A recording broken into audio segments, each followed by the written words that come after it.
Hello and welcome to In Your Bible. I'm your host, George W. Green.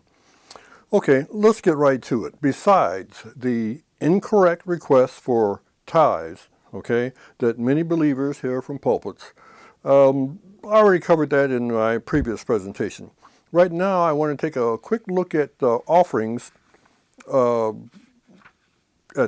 particularly at Freewill offerings, first under the Old Covenant. All right. In a nutshell, there were about 20 different offerings under the Old Covenant. Different offerings for different reasons. Just for example, there was a wave offering, a drink offering, grain offering, guilt offering, free will offering. My personal favorite is the grain offering for jealousy. Yeah, that's a real name, okay? I got a trick question. Can you name which offering under the Old Covenant was always money? Always money. Before you answer, okay, it was not free will offerings. That would be incorrect.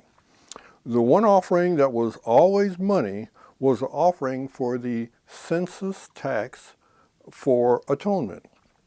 The census, when the government decides to count everyone. Yeah, telling you the truth. I hope all of you know that religious leaders can't just pick and choose which things from the Old Testament they feel like teaching their congregations. No, you don't know that. And that, in turn, is why some religious leaders that teach you that you can get blessings the same way God promised blessings to the Israelites. And many of you believe them. I can help you, okay? No, we can't pick and choose which Old Covenant promises still apply today, while ignoring the impact of failures to follow all of the Mosaic Law. Remember that we're told in James chapter 2, verse 10, for whoever keeps the whole law but fails in one point has become guilty of all of it. I've got good news. The Bible tells us that Jesus' birth, death, and resurrection, introduce a new covenant. The Bible goes on to tell us in Hebrews chapter 7, verse 22, this makes Jesus the guarantor of a better covenant. It says a similar thing a little bit further down in Hebrews chapter 8, verse 6. But as it is, Christ has obtained a ministry that is as much more excellent than the old as the covenant he mediates is better, since it is enacted on better promises.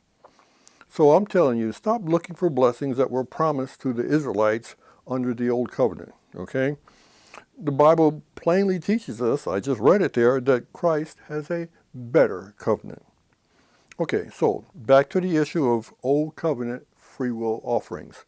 Concerning free will offerings, the term was used before the law was given through Moses. Okay?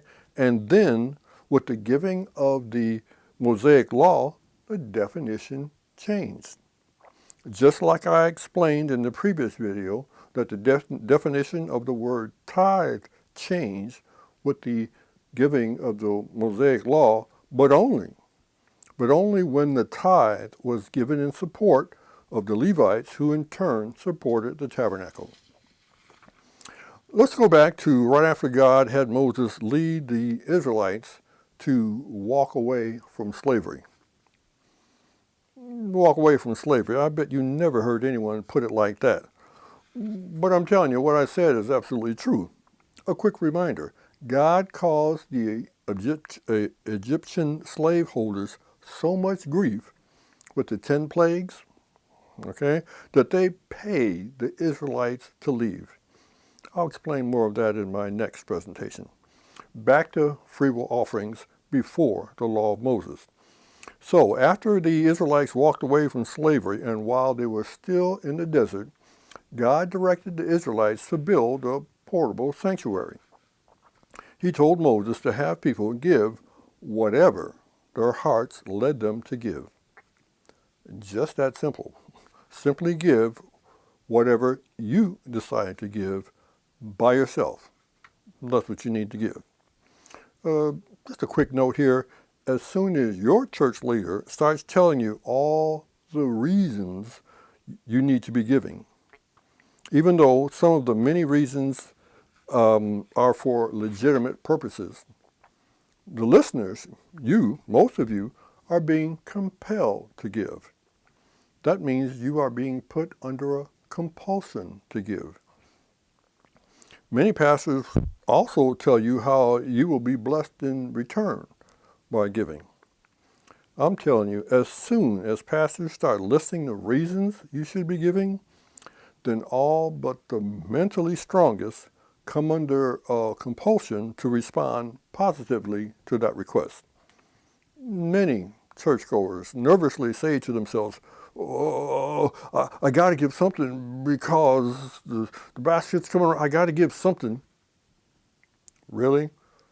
That's because you're under a compulsion. You're being compelled to give. Let me remind you of what we are instructed to do about giving under the New Covenant. 2 Corinthians 9:7. All of you know about that. Each one must give as he has decided in his heart, not reluctantly or under compulsion, for God loves a cheerful giver. So compulsion is arm twisting, force, pressure, okay? In my opinion, many church leaders put followers under compulsion every time they announce tithes and offerings. We need to pay for heat and light, they might say. We got this reason you need to give. We got that reason you need to give. And all y'all just look at it as if it's normal. Okay? It is normal. And that is the problem. Okay? I can guarantee you that that is not how God looks at his church. What do you think?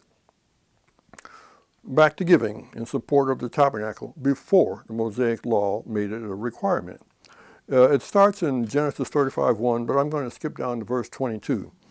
So they came, both men and women, all who were of a willing heart, brought brooches and earrings and signet rings and armlets, all sorts of gold objects, every man dedicating an offering of gold to the Lord. All who are willing. Did you hear that? That sound familiar? Okay. So now let's look at the result of this particular freewill offering. It starts in Genesis 36:2. I'm going to skip down to starting in verse 6. So Moses gave command, and word was proclaimed throughout the camp. Let no man or woman do anything more for the contribution for the sanctuary. So the people were restrained from bringing, verse 7, for the material they had was sufficient to do all the work and more. What just happened there? The Israelites gave too much. The leaders had to tell them to stop giving. So, this truly free will offering resulted in more than enough to build the tabernacle. Moses had to tell the people to stop giving. I just know that nobody watching this video, including me, has ever heard a religious leader say to stop giving because they already had more than enough. So, that is one instance of a free will offering before the law of Moses was given.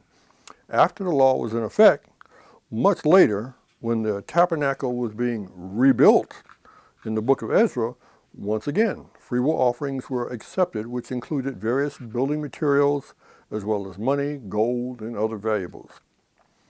Got to take a little pause here. Please don't make the mistake of comparing the building and rebuilding of the tabernacle to raising money for your church building. Don't try to compare those. It's not the same type of thing at all. So, in the book of Ezra, the Israelites gave freewill offerings to rebuild the temple. just a little piece from Ezra 1:5. Then rose up the heads of the fathers' houses of Judah and Benjamin, and the priests and the Levites, everyone whose spirit God had stirred to go up to rebuild the house of the Lord that is in Jerusalem. And all who were about them aided them with vessels of silver, with gold, with goods, with beasts, and with costly wares, besides all that was freely offered. So tell me, what did you just hear? Who stirred the heart of the people to go up and rebuild the house of the Lord? Who? We just read it. God stirred their hearts. Not a sermon that your flesh was impressed with. Not the salesmanship of religious leaders. The rest of the time that free will offerings are detailed under the Old Covenant, they are always a burnt offering, like mentioned in in Leviticus 22, verse 17.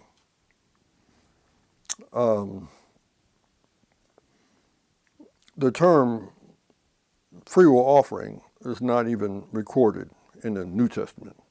Okay, so what should we call money or valuables that believers give in support of God's kingdom on earth? Gift. Gift is a word we find in the New Testament. I'll let you look it up in 3 places in 1st and 2nd Corinthians. Other times the word gift is used in the New Testament. It is in reference to the gifts of the Spirit or other gifts that have nothing to do with material things like money or precious metals. You might say, that's interesting, Brother Green, but what real difference does it make? Good question. I agree that all by itself, the issue of using the terms offering, free will offering, or gifts is not a big issue. Until you combine it with the fact that all religious leaders that have taught you that God requires a tithe, all of them were either wrong or at least misleading about that too. I need you to look at the picture of that the Bible paints as far as gifts and your money. I'll cover more of that in an upcoming lesson. Thanks for listening. Like and subscribe if you choose. Thank you.